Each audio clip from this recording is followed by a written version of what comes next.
నమస్కారం city news కి స్వాగతం.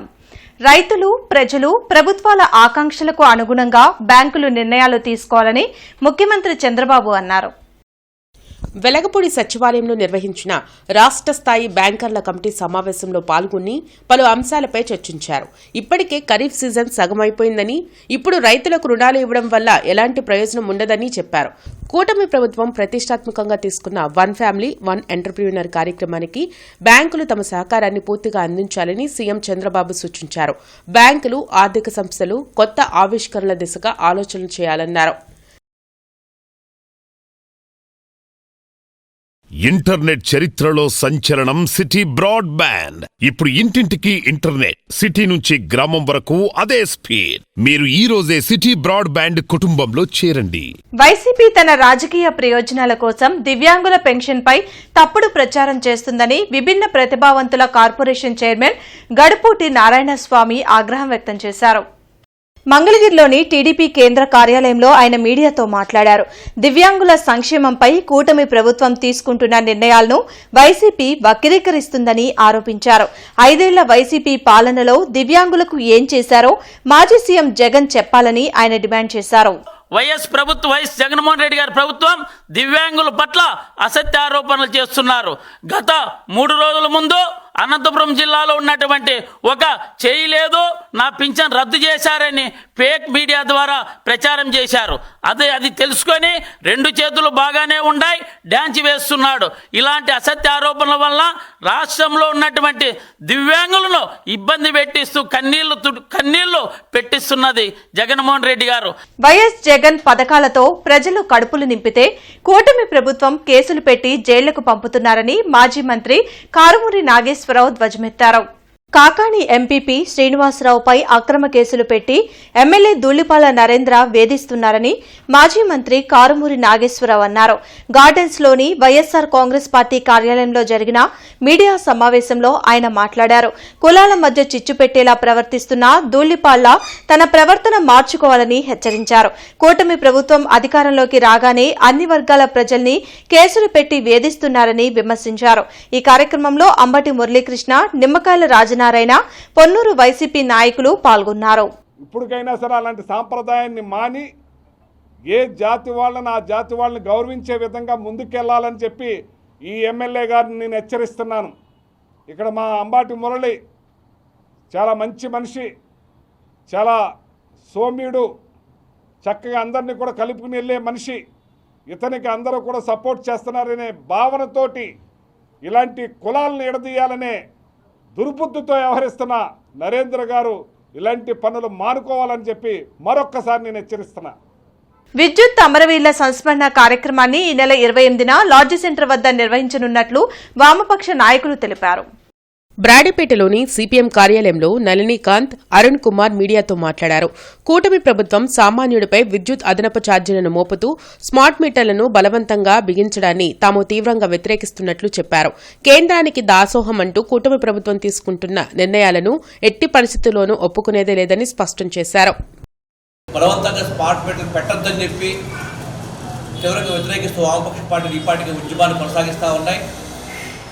అదేవిధంగా అదనపు ఛార్జీలు, సర్దుబాటు ఛార్జీలు కూడా ఉపసంహరించుకుంటామని చెప్పి గత ప్రతిపక్షంగా ఉన్న తెలుగుదేశం పార్టీ అధికారంలోకి రాకపోయే ముందు హామీ ఇచ్చింది. స్మార్ట్ మీటర్లను కూడా మేము బదలగొట్టాలని చెప్పి ఆ రోజు పిలిపించారు. కానీ ఈరోజు అధికారం రాగానే స్మార్ట్ మీటర్లు పెట్టేదానికి ఆతృత చూపిస్తూ ఉన్నారు. అదనపు ఛార్జీల భారాన్ని కూడా ప్రజలపై వేస్తూ ఉన్నారు. దీన్ని వామపక్ష పార్టీని తీవ్రంగా వ్యతిరేకిస్తూ ఉన్నాం. న్యూ గుంటూరు, నల్లపాడు రైల్వే స్టేషన్ను కేంద్రం అభివృద్ది చేయాలని ఛాంబర్ ఆఫ్ కామర్స్ గౌరవ అధ్యక్షులు ఆతుకూరి ఆంజనేయులు కోరారు. గుంటూరులోని ఛాంబర్ కార్యాలయంలో ఆయన మీడియాతో మాట్లాడారు. త్వరలో జరగనున్న రైల్వే అడ్వైజరీ మీటింగ్ కోసం ఛాంబర్ ఆఫ్ కామర్స్ తరపున కొన్ని ప్రతిపాదనలు సిద్దం చేసినట్లు వెల్లడించారు. గుంటూరు డివిజన్లో పెండింగ్లో ఉన్న రైల్వే ప్రాజెక్టులను వెంటనే పూర్తి చేయాల్సిన అవసరం ఉందని ఆంజనేయులు తెలిపారు. విశాఖపట్నం ఒక రైల్వే జోన్గా చేస్తున్నందుకు కూడా వాళ్ళకి థ్యాంక్స్ చెప్తా ఉన్నాం. కాకపోతే ఏది చేస్తున్నా ఒట్టి మాటలే కాకుండా యాజర్లీ ఆ డిపార్ట్మెంట్ వర్క్లో కమిట్మెంట్ చేస్తేనే దానికి జనానికి ఉపయోగపడుతుంది. కానీ బడ్జెట్లో పాస్ చేస్తాం కాబట్టి జరిగిపోతుంది. బడ్జెట్లో పాస్ చేస్తే ఏ లాభం? బడ్జెట్ పాస్ చేస్తాం, దాన్ని ఎమ్మటే ఏం చేయాలి? కాంట్రాక్ట్ పిలిచి పనులు చేసి డబ్బులు రిలీజ్ చేస్తేనే జనానికి ఇబ్బంది లేకుండా ఉండే పరిస్థితి ఉంటుంది. అట్లాగే నడుకూడి బీబీ నగర్ కానీ, నడుకూడి నుంచి మన తిరుపతి కానీ, కాళహస్తి కానీ ఎప్పటి నుంచి ఎప్పుడు నేను చిన్నప్పటి నుంచి చెప్తా ఉన్నాను లైన్ వేద్దామని, కానీ ఇంతవరకు కాలే. కాబట్టి ఇప్పటికైనా నడుకూడి నుంచి దేవుడు వరమిచ్చినా పూజారి కరుణించలేదు అన్న చందంగా నగర కమిషనర్ పులి శ్రీనివాసులు ప్రవర్తిస్తున్నారని మహిళలు ఆవేదన వ్యక్తం చేశారు. తమ బ్రతుకు తెరువుకి కమిషనర్ అడ్డం పడుతున్నారని జిల్లా కలెక్టర్ కార్యాలయం ఎదుట మహిళలు ఆందోళన వ్యక్తం చేశారు. గత 15 సంవత్సరాలుగా పోలీస్ పెరేడ్ గ్రౌండ్స్ ఎదురు ఫుట్పాత్ పై తినుబండారాల వ్యాపారం చేసుకుంటూ కుటుంబాన్ని పోషించుకుంటున్నానని తెనాలికి చెందిన గుంజీ దేవి తెలిపారు. అయితే నగరపాలక సంస్థ అధికారులు మమ్మల్ని అక్కడి నుండి పంపించారని అన్నారు.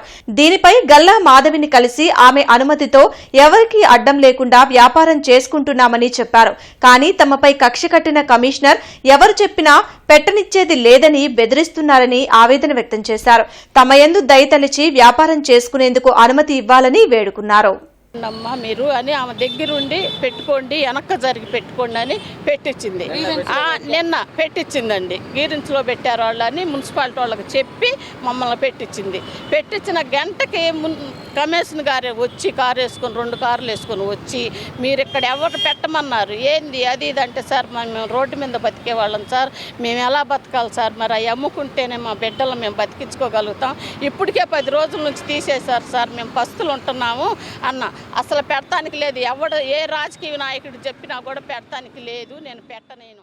ఇంటర్నెట్ చరిత్రలో సంచలనం సిటీ బ్రాడ్బ్యాండ్. ఇప్పుడు ఇంటింటికి ఇంటర్నెట్, సిటీ నుంచి గ్రామం వరకు అదే స్పీడ్. మీరు ఈ రోజే సిటీ బ్రాడ్బ్యాండ్ కుటుంబంలో చేరండి. మట్టి గణనాథుణ్ణి పూజించి పర్యావరణాన్ని పరిరక్షించాలని టీడీపీ నేత పులిబండ్ల సాంబశివరావు ప్రజల్ని కోరారు. ప్లాస్టర్ ఆఫ్ ప్యారిస్ వినాయక విగ్రహాల వలన పర్యావరణ కాలుష్యంతో పాటు ప్రజలు కూడా అనేక వ్యాధుల బారిన పడుతున్నారని చెప్పారు. రాజుపాలెంలో గాలయ్య, బ్రహ్మయ్య, రాంబాబుతో కలిసి ఆయన మీడియాతో మాట్లాడారు. మన వినాయకుడి పండగ సందర్భంగా మట్టి విగ్రహం దానివల్ల చాలా మేలు జరుగుతుంది, పర్యావరణాన్ని కాపాడగలుగుతాం. కాబట్టి రసాయనతో కూడిన ఆ విగ్రహాలను వాడొద్దు. ప్రజలకు మేలు చేసే విధంగా కాలుష్యం లేకుండా ప్రజారక్షణని కాపాడుకున్నందుకు మనం చేసే పని వల్ల ఎదుటివాడికి ఇబ్బంది కలగకుండా ఉండటం వరకు మట్టి విగ్రహాలను పూజించాల్సిందిగా కోరుకుంటూ, మట్టి విగ్రహం చాలా ముద్దు, కాలుష్యం విగ్రహాలు వద్దు అనే విధంగా మట్టి విగ్రహాలను పూజించాల్సిన కోరుతూ ప్రజల్ని కాపాడవలసిందిగా దయ ఉండి ప్రార్థిస్తున్నాను. ఈ వార్తలు ఇంతటితో సమాప్తం. నమస్కారం.